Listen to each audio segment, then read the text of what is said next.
Ya, puji nama Tuhan, Shalom. Selamat pagi Bapak Ibu yang dikasihi oleh Tuhan Yesus. Pada pagi hari ini, sebelum kita mulai menerima pada pagi hari ini, kita bersatu di dalam doa. Bapak, kami ucap syukur kepadamu untuk pada pagi hari ini kami boleh dibangunkan dengan tubuh, jiwa, dan roh yang baru di hadapan Tuhan untuk dapat mendengarkan kebenaran firman Tuhan. Berkatilah firman Tuhan pada pagi hari ini dapat menjadi rema dalam kehidupan kami. Terima kasih Bapa yang baik, terima kasih ya Tuhan. Inilah doa ucapan syukur kami hanya di dalam nama Tuhan Yesus. Haleluya. Amin. Nah, Bapak Ibu yang dikasihi oleh Tuhan Yesus, pada pagi hari ini judul kebenaran firman Tuhan yang akan saya sampaikan yaitu kasih yang tercurah di atas kayu salib. Bacaan kita dapat di dalam Yohanes pasal yang ke-19 ayat yang ke-28 sampai dengan ayat 30. Nah, bagaimana Bapak Ibu yang dikasih oleh Tuhan, kalau kita melihat di dalam Yohanes pasal yang ke-19 ini, kita melihat bahwa Tuhan Yesus Kristus seperti yang ada tertulis di dalam Yohanes pasal ke-19 ini adalah suatu momen yang sangat luar biasa yang mungkin kalau kita melihat yaitu bisa dikatakan momen yang paling gelap dalam sejarah manusia. Namun sekaligus menjadi kabar baik bagi kehidupan kita sebagai umat manusia, diajarkan tentang keselamatan yang diberikan oleh Allah bagi dunia ini. Nah, poin yang pertama yang dapat saya sampaikan yaitu kegenapan rencana Allah dan kemenangan di atas kayu salib. Bagaimana Yesus berkata, sudah selesai. Ini bukan kata kekalahan atau bisa dikatakan kata-kata terakhir. Tetapi bagaimana ini adalah kata-kata yang bisa dikatakan kata kemenangan bagi umat yang percaya kepada Tuhan.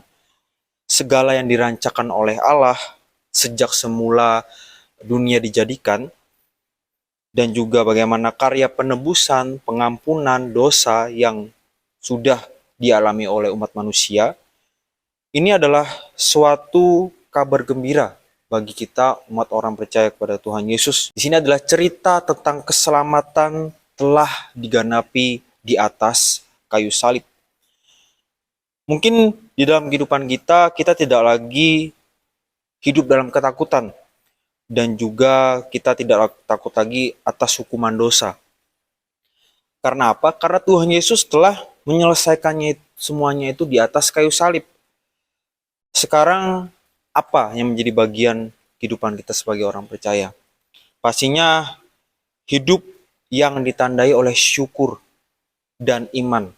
Iman percaya kepada Tuhan Yesus, bukan kepada yang lain. Karena apa? Karena salib adalah bukti bahwa dari keselamatan yang Tuhan Yesus sudah tebus, Tuhan Yesus sudah lakukan, di sini bukti bahwa kasih Allah tidak mengenal batas. Nah, tentu di dalam Yohanes pasal 19 ayat ke-28 sampai dengan ayat 30 ini, dengan tema dan juga bahasa yang sederhana yang sudah saya sampaikan, bagaimana tema yang saya sampaikan yaitu kasih yang tercurah di atas kayu salib. Ini menandakan bahwa di dalam Yohanes pasal 19 ayat 28 sampai dengan ayat 30 ini menyentuh dan juga sesuai dengan pembacaan kita pada pagi hari ini yang dibagikan dalam renungan pada pagi hari ini, bagaimana sesudah Yesus minum anggur asam itu berkatalah ia sudah selesai. Lalu ia menundukkan kepalanya dan menyerahkan nyawanya. Saat kita membaca Yohanes pasal 19 ayat 30 ini, kita berada di titik klimaks dari penderitaan Tuhan Yesus di atas kayu salib. Dalam kondisi yang sangat lemah, di dalam bisa dikatakan Yesus masih menyadari bahwa segala sesuatu telah ia genapi. Bagaimana rencana Allah sudah digenapi, dan juga di dalam ayat 30 dia berkatakan sudah selesai. Nah, sudah selesai dalam bahasa aslinya kita sudah membaca yaitu tetelestai atau sudah lunas yang dikatakan oleh Tuhan Yesus. Atau kata lainnya sudah digenapi.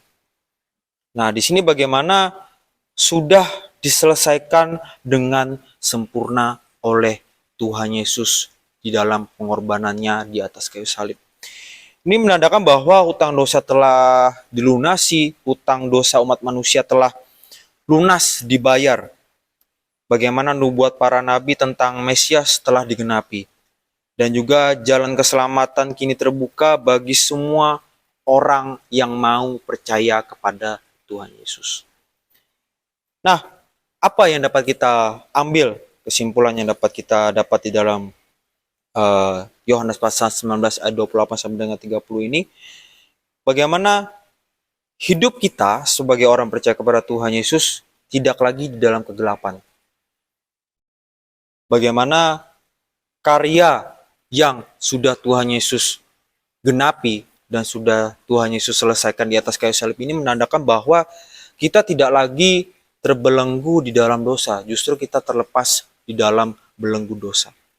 Ini mengingatkan kita kembali bahwa Tuhan Yesus telah mengorbankan hidupnya bukan semata-mata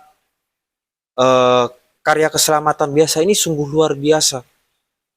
Dia menggenapi semua yang ada di kitab perjanjian lama sampai saat hari ini pun dia sudah menyelamatkan kita dari belenggu dosa. Nah, ini kembali lagi pertanyaan bagi kita semua sebagai orang yang sudah percaya kepada Tuhan Yesus bahwa Yohanes pasal 19 ini bukan hanya tentang penderitaan. Ini adalah sebuah kisah tentang kasih yang tidak terbatas. Mungkin kalau kita melihat ini adalah karya keselamatan yang bisa dikatakan Tuhan Yesus lakukan bagi umat manusia. Sepele. Tetapi bagaimana ini adalah hal yang sangat luar biasa bagi orang yang sudah percaya kepada Kristus. Karya keselamatan yang sudah Tuhan Yesus lakukan ini bukan semata-mata, bukan hanya bisa dikatakan karya keselamatan yang biasa-biasa saja, tapi sangat luar biasa. Kita mau mengingat mungkin setiap bulan kita melakukan perjamuan kudus yang sudah kita lakukan. Kita mau mengingat kembali bahwa Tuhan Yesus itu sudah menyelamatkan kita dari belenggu dosa. Kayu salib adalah bukti. Mungkin orang dunia katakan kayu salib itu adalah hal yang hina, hal yang tidak berharga. Tetapi kita diingatkan kembali melalui kayu salib yang sudah menebus kita dari belenggu dosa. Tuhan Yesus itu sudah menyelamatkan kita dari belenggu dosa. Kita mau mengingat itu kembali bahwa itu bukan karya keselamatan yang biasa-biasa saja, tapi luar biasa. Nah, jika kita sudah menerima Tuhan Yesus sebagai juru selamat kita, kita tidak mau meninggalkan Tuhan Yesus sebagai juru selamat kita. Tapi bagaimana kita harus menangkap apa arti dari makna dari kayu salib itu.